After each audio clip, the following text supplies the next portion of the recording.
Irmãos e irmãs, muito bom dia a todos. Domingo da Sagrada Família, dia 27 de dezembro do ano 2020.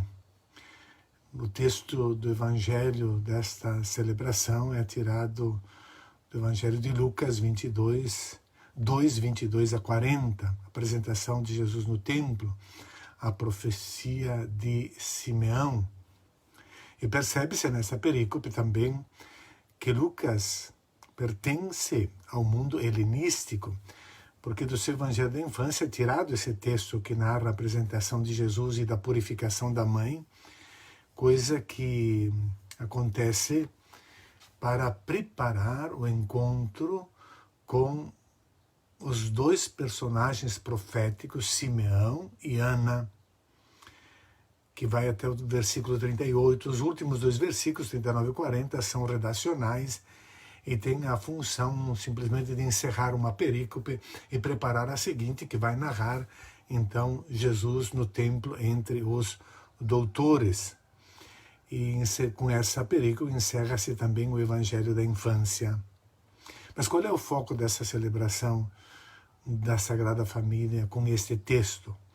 A purificação da mãe e a apresentação do menino são, na verdade, uma preparação para o encontro com os personagens proféticos Simeão e Ana, e as palavras que vão dizer sobre a missão do menino.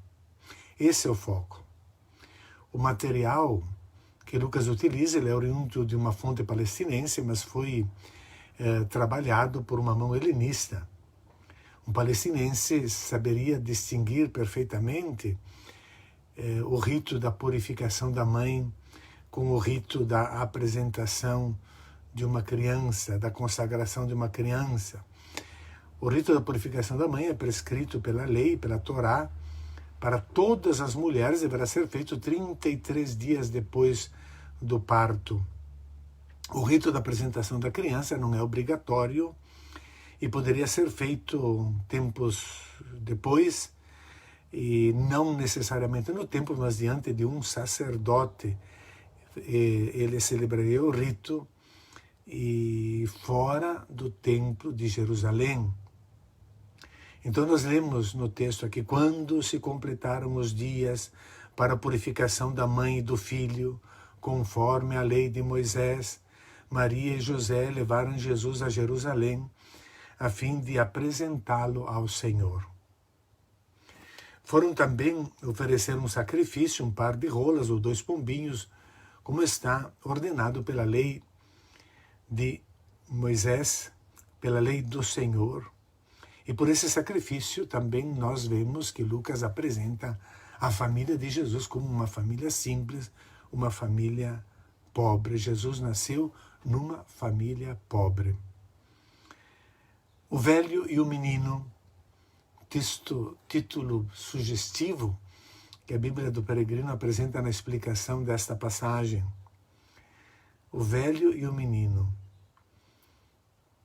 Jesus e o velho Simeão. Mas eles querem apresentar aqui o encontro. Portanto, Simeão representando o Antigo Testamento, que quer se alongar até o Novo Testamento, está esperando o Novo Testamento.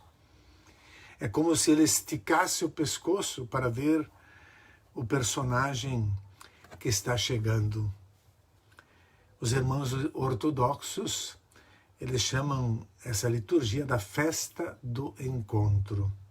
É interessante porque a festa do encontro não é um encontro somente de Jesus com Simeão, Ana, dos pais dele com esses personagens, mas há um encontro aqui também do templo de Jerusalém, que representa a antiga aliança, com o templo da nova aliança. O templo da nova aliança é o próprio Messias, o corpo do Messias. O novo templo é o encontro com o novo templo que é a igreja, os discípulos de Cristo que o seguiram. Os ciclos antigos reproduzem também esses acontecimentos, frequentemente colocando em alguma parte do cenário um livro. Esse livro representa o Antigo Testamento que se encontra com Cristo, que traz o livro do Novo Testamento. É o encontro, portanto, do Antigo Testamento com o Novo Testamento. O encontro com Simeão e Ana simboliza o encontro também de Deus com a humanidade, com o ser humano. Mas não com um ser humano qualquer, mas com alguém, um ser humano, que nutre esperança em Deus, que espera essa visita, e essa visita está acontecendo agora com a chegada de Jesus.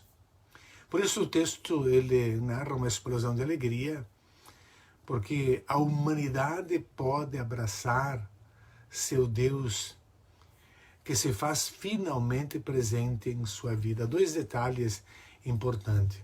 Os pais oferecem ao filho oferecem ao Senhor o seu filho primogênito, pois o filho não pertence aos pais. O filho não pertence, Jesus não pertence a Maria e José. O Filho de Deus foi confiado a eles para que o preparem para a sua missão, para que possa realizar sua vocação, para que possa realizar a sua essência. Um alerta para todos nós, nos dias de hoje, Sagrada Família, dia que celebramos a família, cuidado com o amor possessivo, tão desastroso quanto tão abundante nos dias de hoje.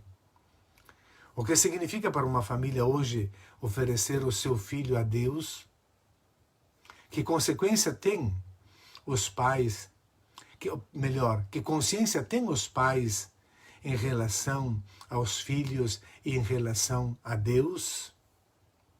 Que consciência tem em relação à vida? Cuidado com o desencantamento do mundo, pelo esfriamento do amor que começa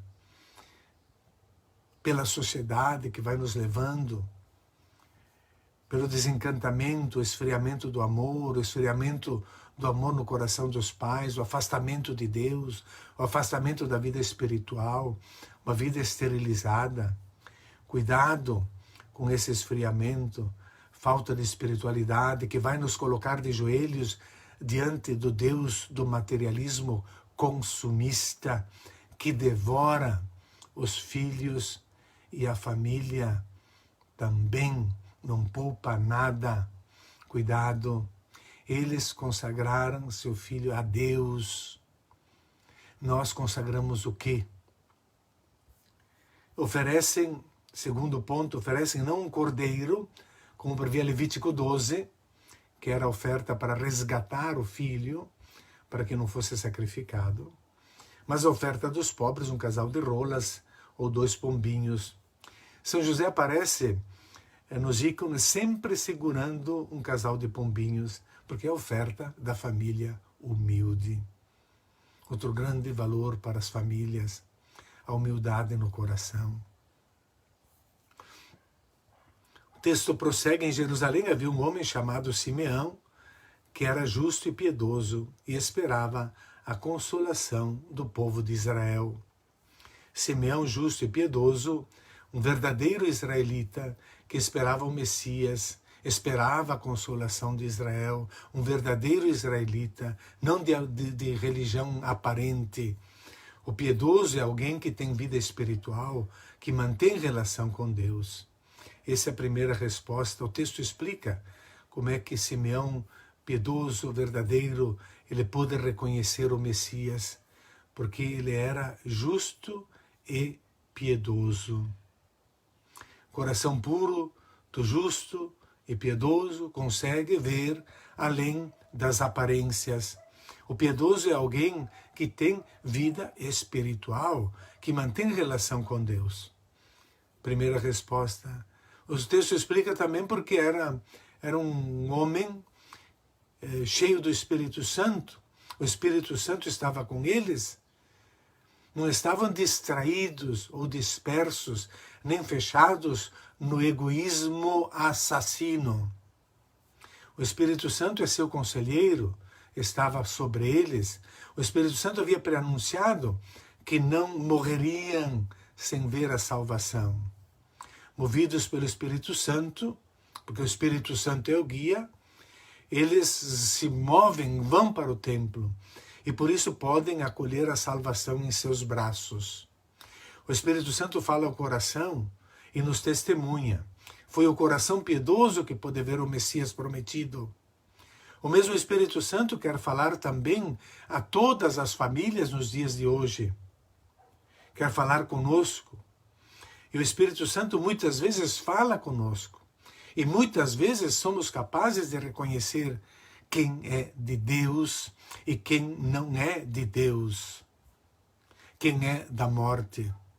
Quando o encontramos nas pessoas que são inteligentes e defensoras da vida, podemos reconhecer nelas a presença de Deus. E quando acontece o contrário, reconhecemos que aí está em marcha a morte, que trabalha contra o projeto de Deus. O cântico de Simeão, belíssimo, repetido todas as noites nas completas pelos religiosos.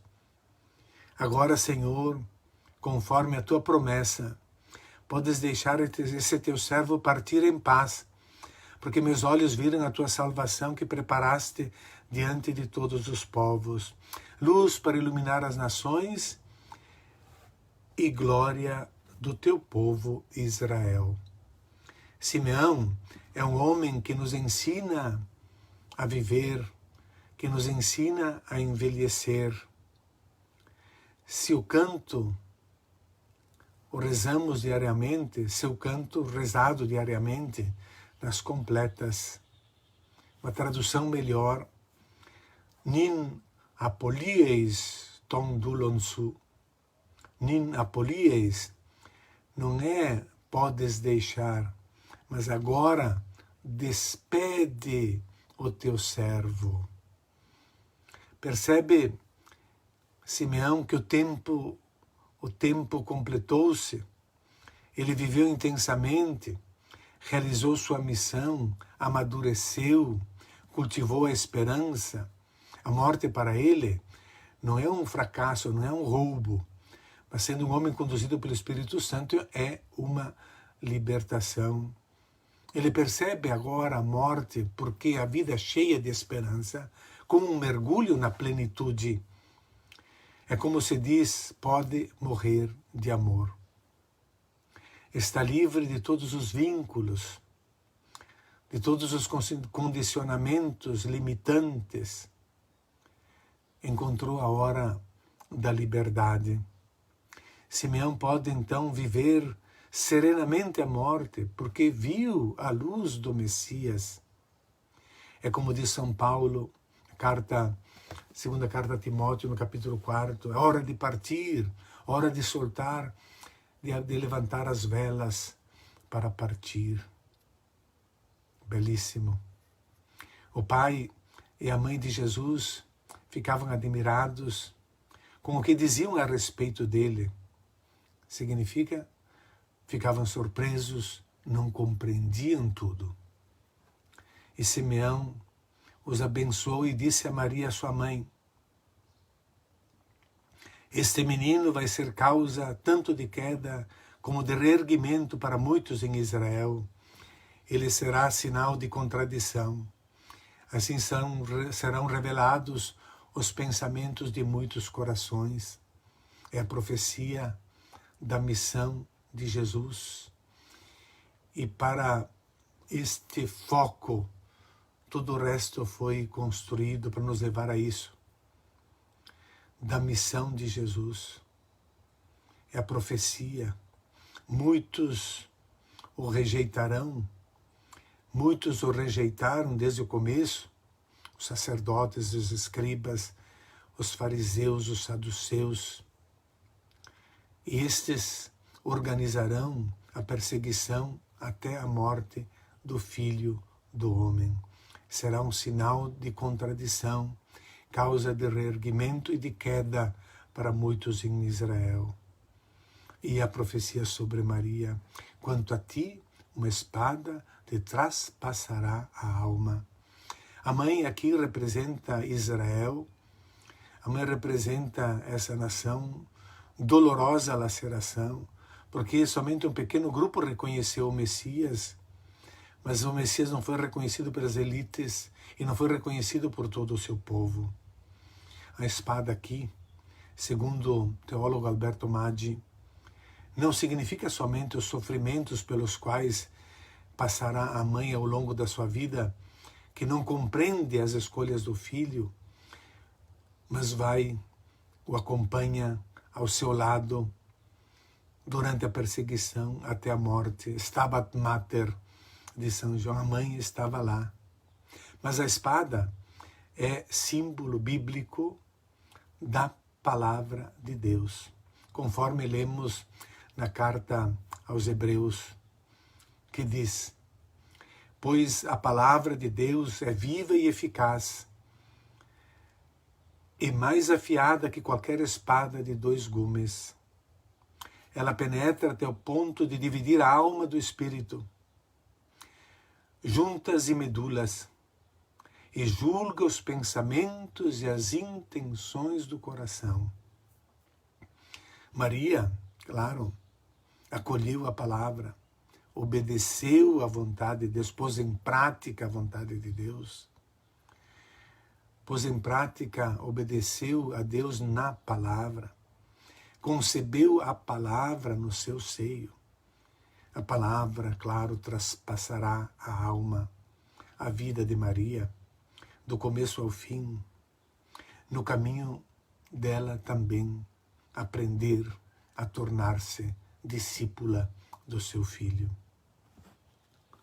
Simeão, então, diz o texto, tomou o menino nos braços.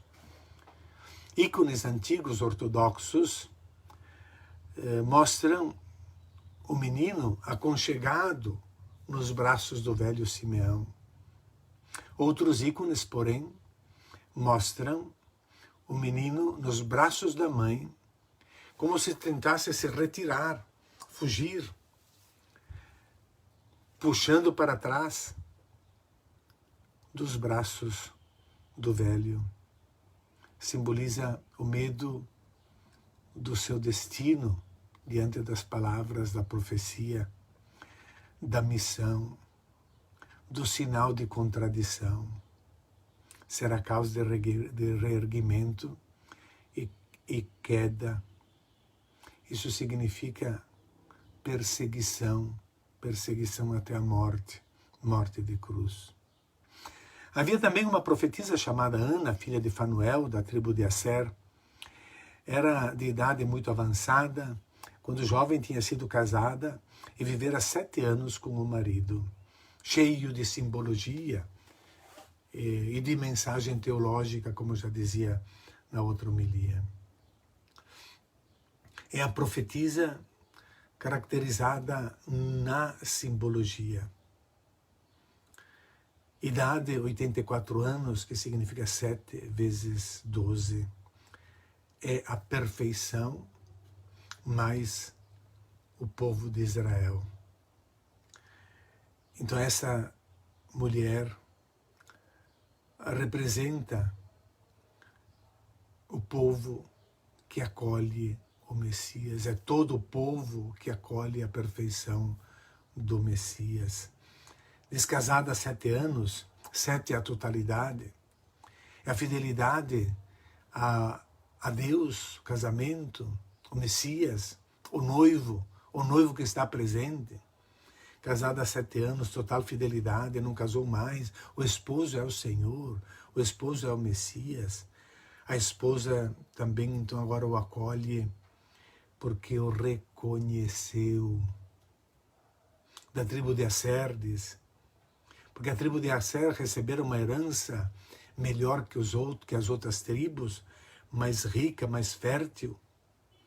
Mas ela foi uma tribo que foi desaparecendo, se desvinculando, se desligando da tradição do seu povo, deixando de ser povo de Deus. E uma tribo que, portanto, não esperava mais o Messias. Mas Ana ficou fiel, casada há 7 anos, não casou mais, esperava o Messias, foi fiel ao esposo. Ela foi diferente de todo o seu povo. E aqui tem a mensagem para nós, para nossas famílias, nesta festa da Sagrada Família. Mesmo indo contra a corrente, certos valores valem a pena, queridas famílias. Não vale a pena escolher atalhos das pequenas compensações trazidos pela desonestidade, pela frieza, pelo abandono da comunidade, da fé, do amor, da vida espiritual. Esses atalhos não valem nada, não valem a pena. Esses atalhos produzem morte.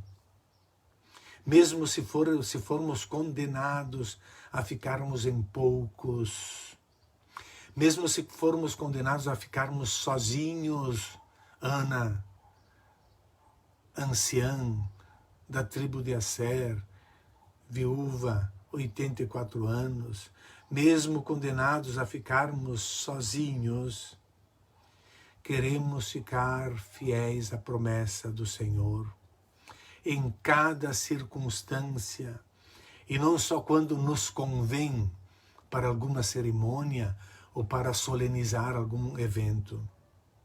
Ana representa o povo de Deus que saiu da escravidão do Egito e que serviu a Deus, Êxodo 3:12.